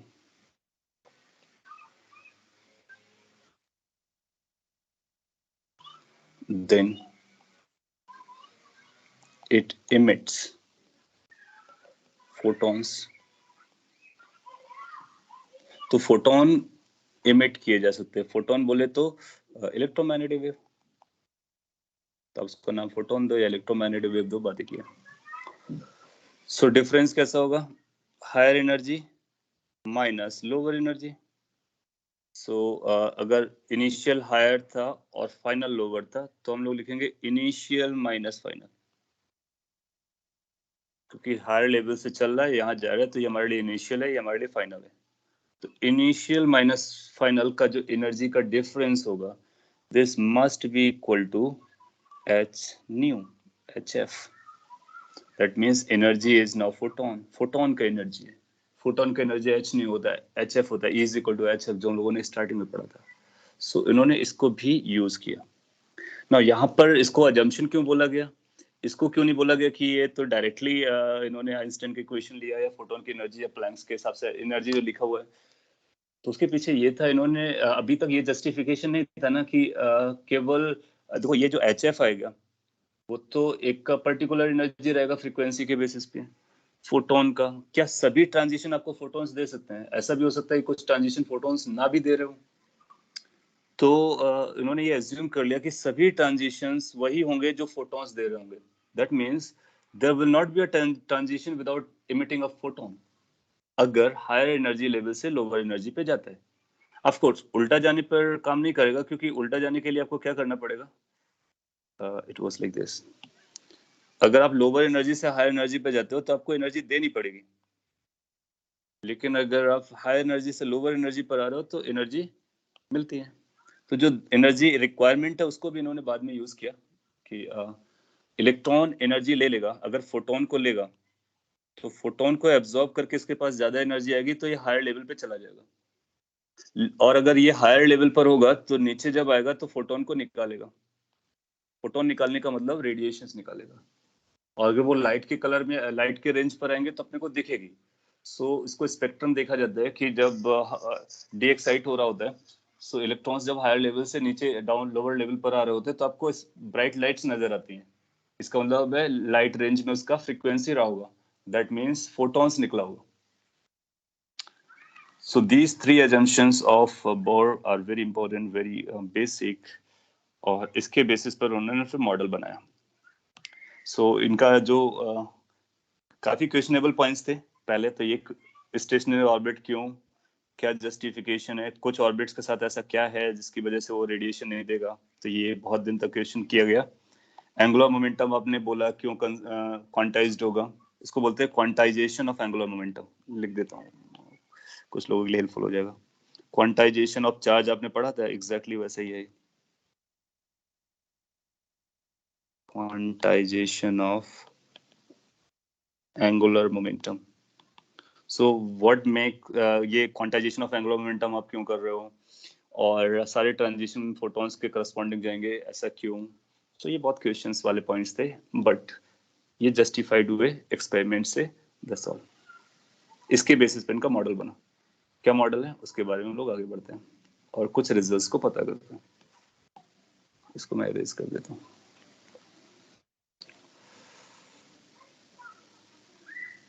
Support में आपको एक बार टेक्स्ट बुक से जरूर गो थ्रू करना है, कुछ और भी पॉइंट्स मिलेंगे। I am focusing on those points जिस पर वो क्वेश्चन बना सकता है एग्जाम में, इधर क्वालिटेटिव और न्यूमेरिकल। सो लेट्स से कि एक सर्कल बनाते हैं, लेट्स से ये ऑर्बिट है।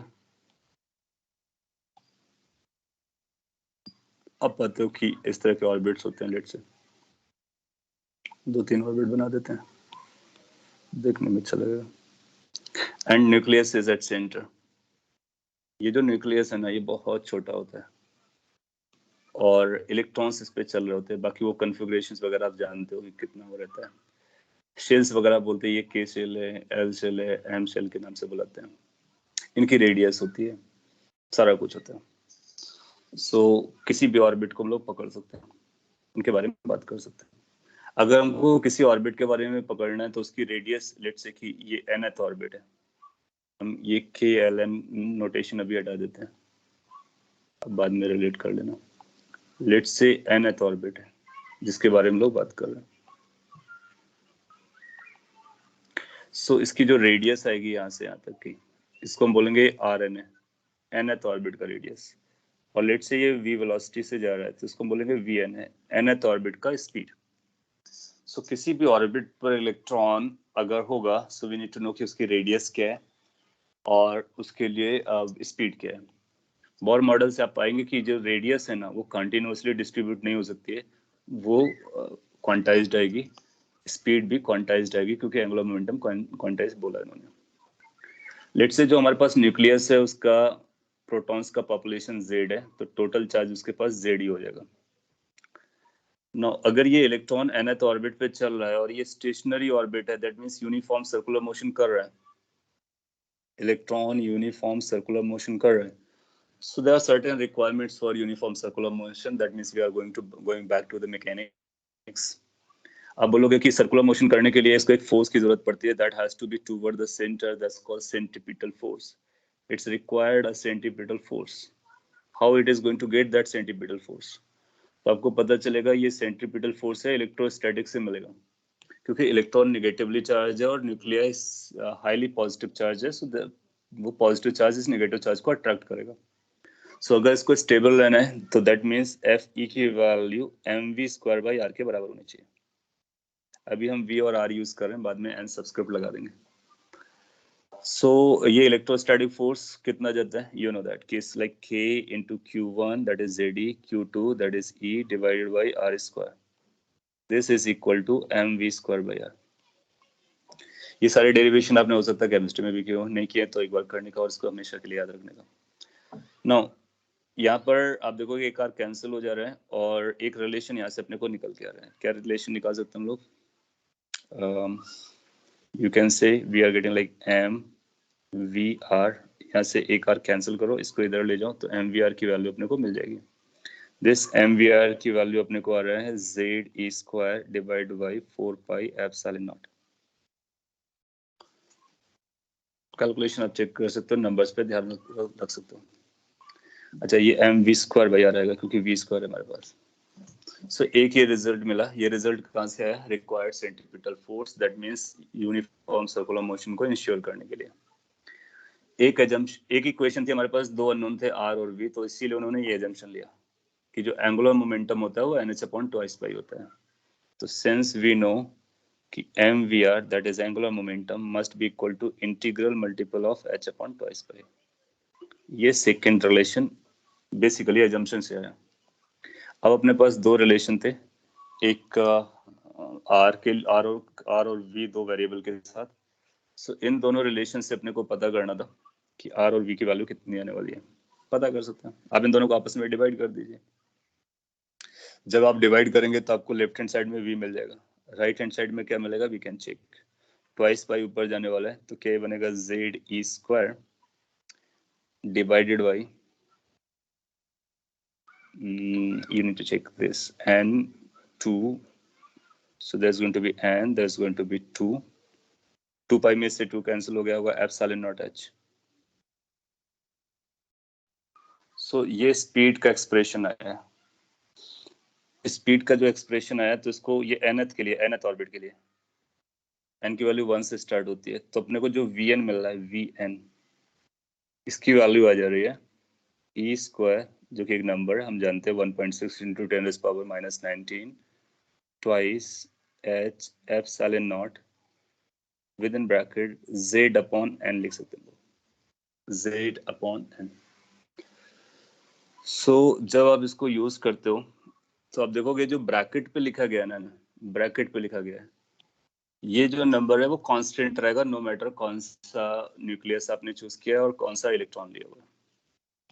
हालांकि यहाँ पर हमने कई सारे ऑर्बिट लग दिए हैं, ये सिंपलेस्ट केस के लिए बनाया जाता है और उसमें हमारा एक इलेक्ट्रॉन वाला मॉडल होगा, तो हम लोग उसके बारे में बात कर लेंगे।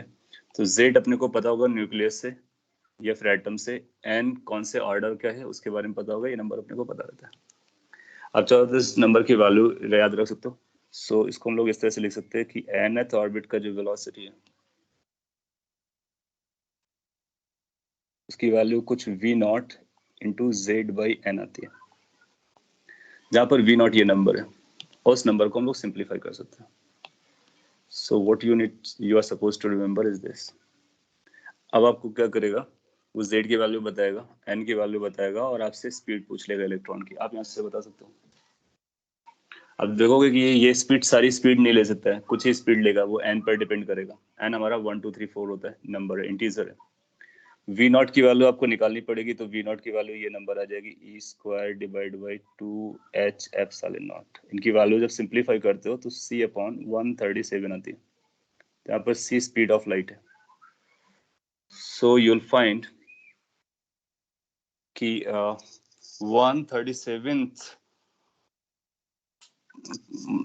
पोर्शन होता है स्पीड ऑफ लाइट का इलेक्ट्रॉन की वेलोसिटी।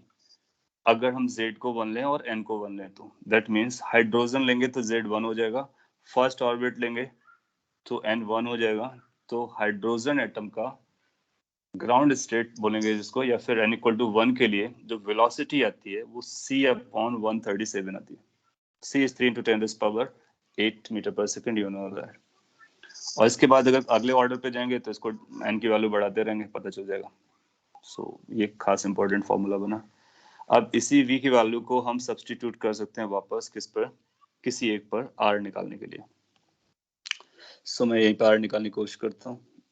r भी उतना ही इंपॉर्टेंट हमारे लिए। r की वैल्यू हमारे पास आएगी NH अपॉन ट्वाइस पाई, इसको यूज कर रहा हूँ मैं, और m into r, sorry m into v। Now v का एक्सप्रेशन अपने पास यहाँ पर है, उसको यहाँ पे सब्स्टिट्यूट कर सकते हैं। So you'll get like NH divided by twice pi m into 1 upon V, which is going to be like N into 2 epsilon naught H divided by Z E square. When you're going to simplify this, it's going to be like this. R is going to be equal to,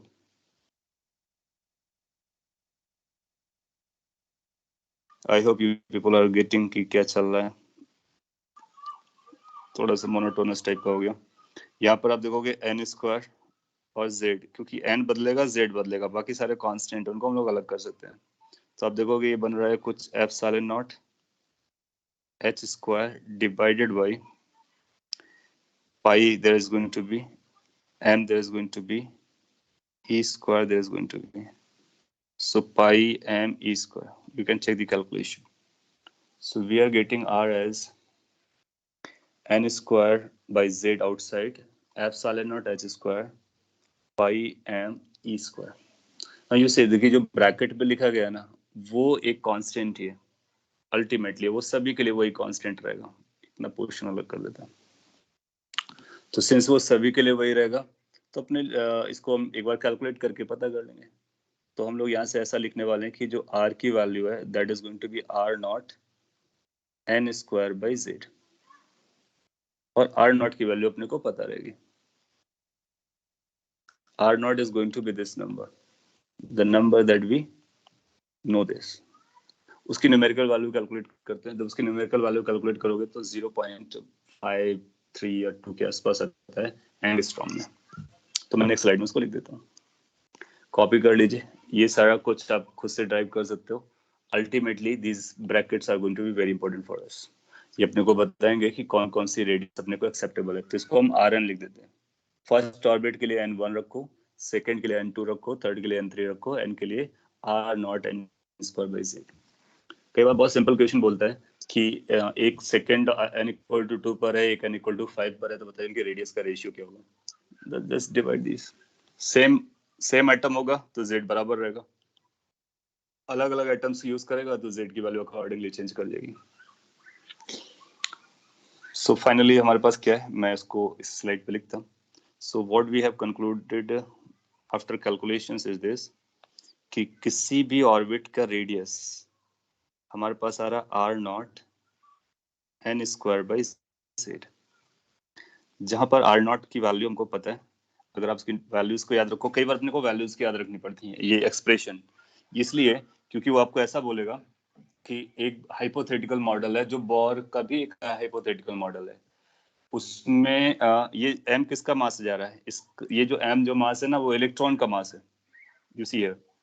तो ऐसा बोलेगा कि उसके उसमें हमने जो orbiting particle लिखा है ना वो इलेक्ट्रॉन नहीं है, वो इलेक्ट्रॉन का कुछ इलेक्ट्रॉन जैसा पार्टिकल है लेकिन उसका मास डबल है। तो अगर मास डबल है इसका मतलब है ये फैक्टर बदला है, तो इसका मतलब इसकी वैल्यू बदलेगी। तो इसका मतलब इसका जो न्यूमेरिकल वैल्यू आएगा उसको हम ब्लाइंडली याद नहीं रखेंगे, उसके बैकग्राउंड में हमारे इसकी उसका एक्सप्रेशन क्या चल रहा है वो भी याद रखना होगा। अगर आप नहीं भी याद रख पाते हो कोई प्रॉब्लम नहीं है, यू कैन इजिली राइट कि सेंट्रीपिटल फोर्स क्या होता है एंड यू कैन रिमेंबर कि एंगुलर मोमेंटम क्या होता है। इन दोनों इक्वेशन से इमीडिएटली कैलकुलेट करो, फिर देखो मास कहाँ पर जा रहा है, एच कहाँ पर जा रहा है, ई कहाँ पर जा रहा है, एप्सिलॉन नॉट कहाँ पर जा रहा है, क्योंकि वो इनके इन नंबर्स को वेरी कराने की कोशिश करके आपसे पूछ सकता है। अगर उसने ऐसा कुछ पूछा है इसका मतलब उसका इंटेंशन क्या है, उसका इंटेंशन है वेदर यू नो दिस। अगर सिंपल न्यूमेरिकल पूछा है दैट मीन्स आप फार्मूला अभी याद रखते हो तो चलता है। तो पॉइंट इज कि हम आर नॉट की वैल्यू ये रखने वाले हैं which is epsilon naught h square. तो मैं यहाँ पे लिख देता हूँ, ये आता है epsilon naught h square divided by m pi या फिर पाई एम ई स्क्वायर। इसकी वैल्यू जब आप रखते हो तो ये 0.53 एंगस्ट्रॉम के बराबर आता है। इसको भी याद रखना बहुत इंपॉर्टेंट नंबर है। इसका मतलब hydrogen atom that means z equal to 1 के फर्स्ट ऑर्बिट की जो रेडियस होती है वो आर नॉट होती है, दैट मींस 0.53 एंगस्ट्रॉम होती है। सो 0.53 एंगस्ट्रॉम। नाउ यू सी, इससे आपको फील आएगा, थोड़ा सा फील दिलाते हैं। लेट्स से हमारे पास हाइड्रोजन एटम है, नंबर सब जानते हो, हाइड्रोजन एटम है, उसके इलेक्ट्रॉन के फर्स्ट ऑर्बिट की रेडियस की हम बात कर रहे हैं। फर्स्ट ऑर्बिट जो है वो 0.53 एंगस्ट्रॉम का है। अगर आप इसको लिखो तो 0.53 इंटू 10⁻⁻10 मीटर का है। आप इमेजिन कर सकते हो कि न्यूक्लियस कितना छोटा रहा होगा। क्यों? क्योंकि जो फर्स्ट ऑर्बिट है ना वो काफी दूर होता है न्यूक्लियस से, और ये जो काफी दूर वाली डिस्टेंस है ना वो 0.53 एंगस्ट्रॉम है।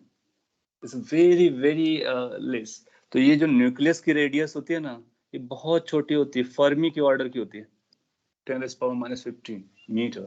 That means nucleus is very very small. That means you will find कि उस छोटे से स्मॉल एरिया पर वॉल्यूम पर मास होता है, इसका मतलब उसकी density very high.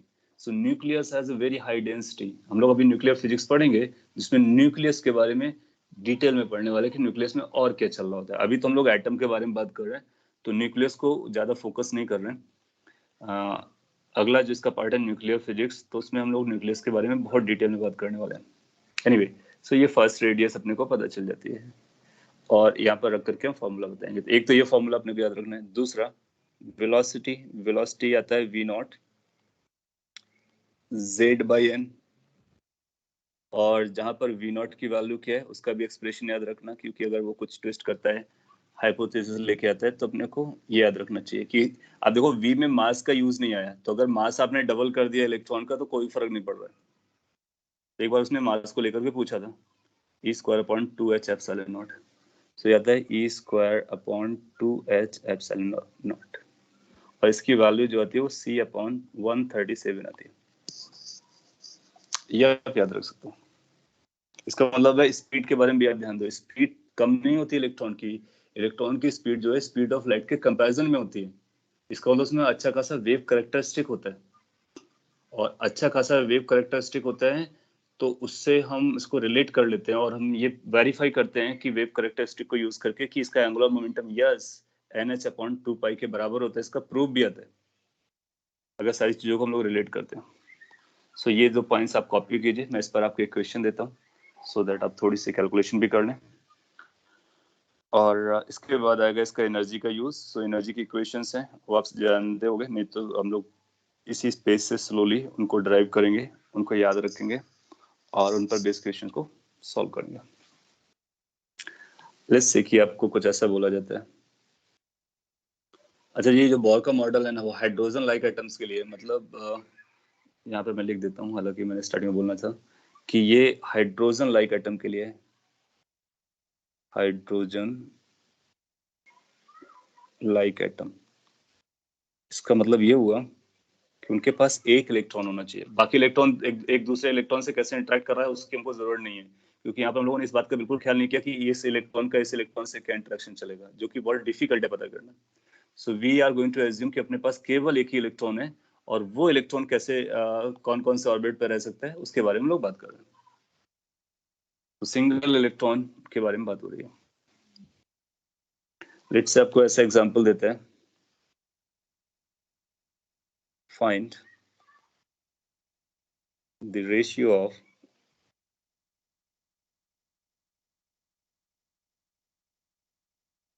radius of, मैं फर्स्ट सेकंड थर्ड नाम दे दे रहा हूँ, third orbit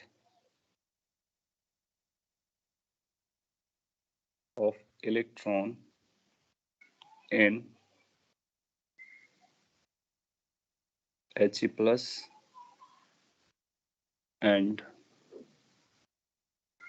fourth orbit of electron in hydrogen atom। बहुत सिंपल क्वेश्चन है, और आपको बस फॉर्मूला यूज करना है और उसका रेशियो बताना है रेडियस का। कौन कौन सी radius? Third orbit, that means n equal to 3 of electron in He plus, helium plus will have 1 electron, you know that, और फोर्थ ऑफ हाइड्रोजन, हाइड्रोजन वैसे भी 1 इलेक्ट्रॉन रखता है। सो दोनों की रेडियस का रेशियो क्या होगा वो आपको पता करना है।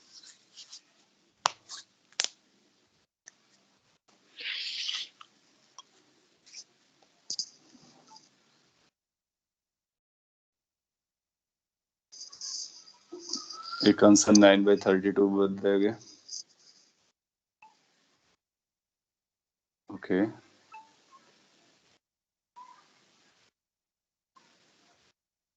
9/32 जस्टिफाई भी हो रहा है।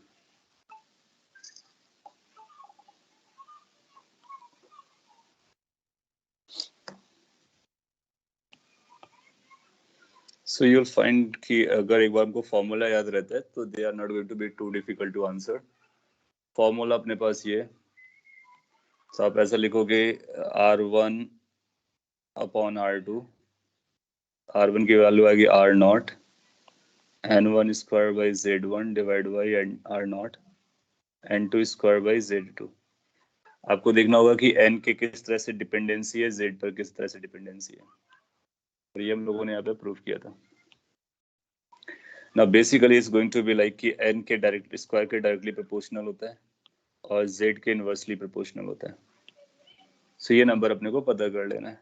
फर्स्ट का कितना ऑर्बिट दिया गया है? Third, so N equal to 3, तो 3 स्क्वायर, Z2 हाइड्रोजन के लिए 1, N2 4, Z2 हीलियम का एटॉमिक वैल्यू कितना रहता है? Z2, सो आपको उसको 2 रख देना है। इसको आप सिंप्लीफाई करोगे अपना आंसर आ जाएगा, that will be 9, this will be 16 into 2, that is 32। ऐसा एक ऑप्शन देगा, उसको मार्क कर दोगे।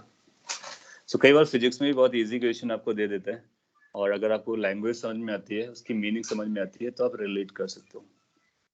थोड़ा ट्विस्ट टर्न्स लेके आएगा क्योंकि कंपटीशन बढ़ रहा है, तो जनरली अब ऐसा क्वेश्चन ऐसा एक्सपेक्ट करना ज़्यादा हो जाएगा। तो किस तरह का क्वेश्चन बता सकता है वो? ऐसा बोल सकता है कि यहाँ पर जो इलेक्ट्रॉन था उसकी कंडीशन बदल दे। बोले कि ये इलेक्ट्रॉन ना लेकर के हमने एक हाइपोथेटिकल पार्टिकल लिया जिसके मास को बदल सकता है, जिसके चार्ज को बदल सकता है। बोलेगा कि उसका चार्ज ई नहीं था, लेट्स से उसका चार्ज डबल ई था, या फिर n टाइम्स ई था, या m टाइम्स ई था। सो आप इसको अगर डायरेक्टली यूज करोगे तो फेल कर सकता है।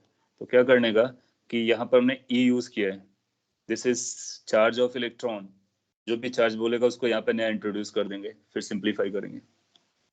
और मास के बारे में बोलेगा तो ये मास ऑफ इलेक्ट्रॉन है, इसमें जो चेंज लाना चाहेगा उसको इंट्रोड्यूस करा देंगे। और जनरली इन्हीं में से दो मास या चार्ज को वेरी करके आपसे पूछेगा, या फिर कोई और सिचुएशन बनाता है, then you need to know how to derive it. Two condition, centripetal and Bohr's assumption. एक बार उसने ऐसा बोला कि लेट से कि बोर का जंक्शन ये नहीं होता, कुछ और होता, वो कुछ और उसने अपनी मर्जी से दिया। तो बताइए हमारी रेडियस क्या थी, हमारा वेलोसिटी क्या था, तो जाहिर सी बात है कि ये सब फेल हो जाएंगे। ये ट्रू रहेगा, ये जो दिया जाएगा उसको रखेंगे, फिर दोनों को सिंप्लीफाई करेंगे। सो इसकी आपको कुछ प्रैक्टिस करनी चाहिए घर में 2-3 बार सॉल्व करके, सो दैट कि आपको याद रहे कि हम कितने क्विकली सॉल्व कर पाते हैं।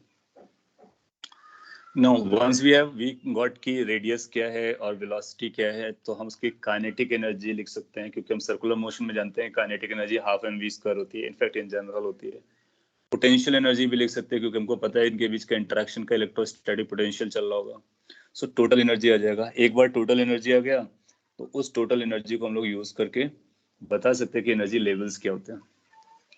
सो 2 मिनट लगेगा, मैं एनर्जीज को यहाँ पर ऐड कर देता हूँ। सिंपल है और एटलीस्ट आइडिया दे देते हैं। सो काइनेटिक एनर्जी अगर अपने को लिखना है तो can we say it's going to like half m v n square. किसकी काइनेटिक एनर्जी है? Kinetic energy of electron. अगर अपने को पोटेंशियल एनर्जी लिखना है, so how do we are going to write the potential energy? Potential energy is going to be k q1 q2 upon r. So that is basically minus z e square divided by 4 pi epsilon naught r. So this is the potential energy between nucleus and the electron. So that's potential energy of electron. That is kinetic energy of electron. Now, अब आप Vn की value उठा करके यहाँ पे substitute कर दोगे, उसको भी सिंप्लीफाई कर सकते हैं। Vn की वैल्यू आपको यहाँ से पता चल रही है, सो यहाँ पर 1 मिनट के लिए रखते हैं और सिंप्लीफाई कर लेते हैं। So kinetic energy is going to be like half mv square. Vn square will come as e square divided by 2h epsilon naught का whole square into z by n, basically इसका square. So what I did कि v naught को यहाँ पे रखा और z by n से multiply किया, so that total vn बन गया, so total vn का स्क्वायर कर दिया। When you go for simplification, you will get something like this कि it's going to be like half m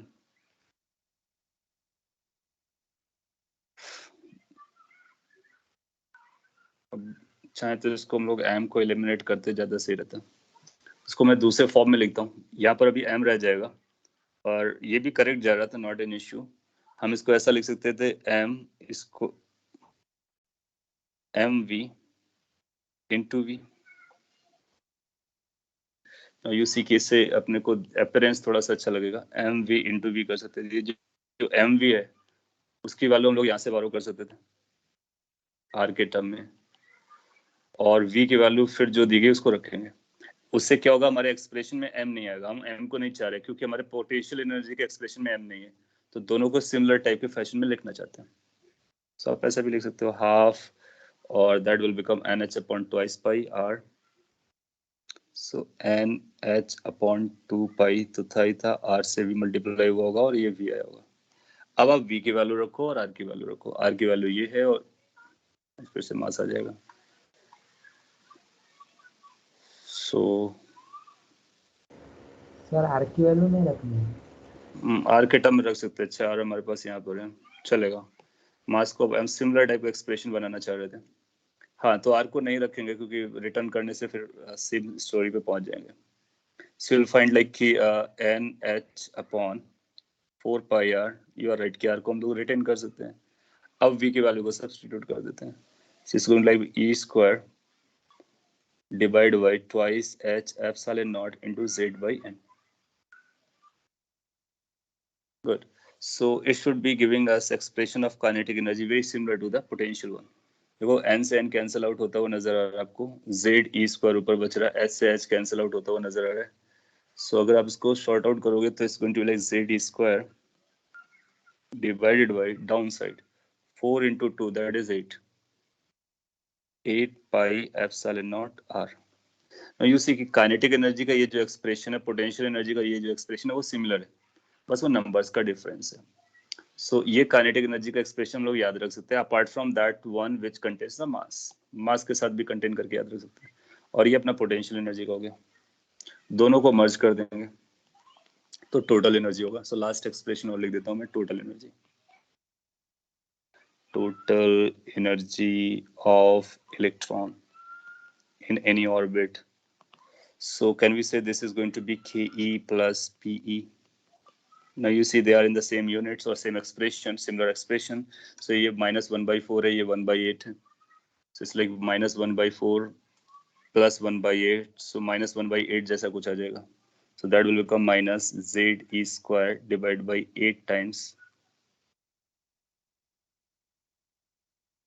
pi epsilon naught r.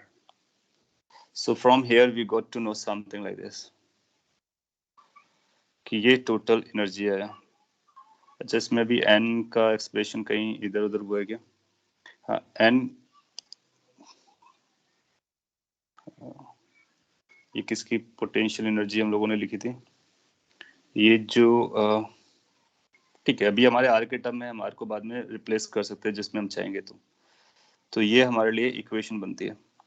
इसको हम लोग बाद में और भी सिंप्लीफाई करेंगे. कांस्टेंट, जिस तरह से हमने आर को कांस्टेंट इनटू सम नंबर लिखा था, वी को कांस्टेंट इनटू सम नंबर लिखा था, सिमिलरली हम एनर्जी को कांस्टेंट इनटू सम नंबर लिख सकते हैं आर को प्लेस करने के बाद. सो ये एक्सप्रेशंस आपके एनर्जीज के इंपॉर्टेंट है. नेक्स्ट क्लास में हम लोग इस एनर्जी को यूज करेंगे और वेरियस ऑर्बिट के पास कितना एनर्जी होता है उसका वो जो एनर्जी लेवल है वो अपने को याद रखना भी होता है. आपने पढ़ा है केमिस्ट्री में, बेटर है आप याद करके आओगे, रिवाइज करके आओगे, आपको हेल्प करेगा. ओके, सो आज के लिए हम लोग इतना ही रखते हैं और काफी कुछ इंपॉर्टेंट पॉइंट लर्न किए रदरफोर्ड और बोर को लेकर के. नेक्स्ट क्लास में इसको आगे बढ़ाएंगे. उसके बाद न्यूक्लियस फिजिक्स आएगा. तो ऑर्बिट्स के बारे में बात होने के बाद हम न्यूक्लियस के बारे में बात करेंगे, तो कंप्लीट एटम के बारे में पता चल जाएगा. Okay, that's all. If you have any quick query, then you can ask. Otherwise, we are done for the day.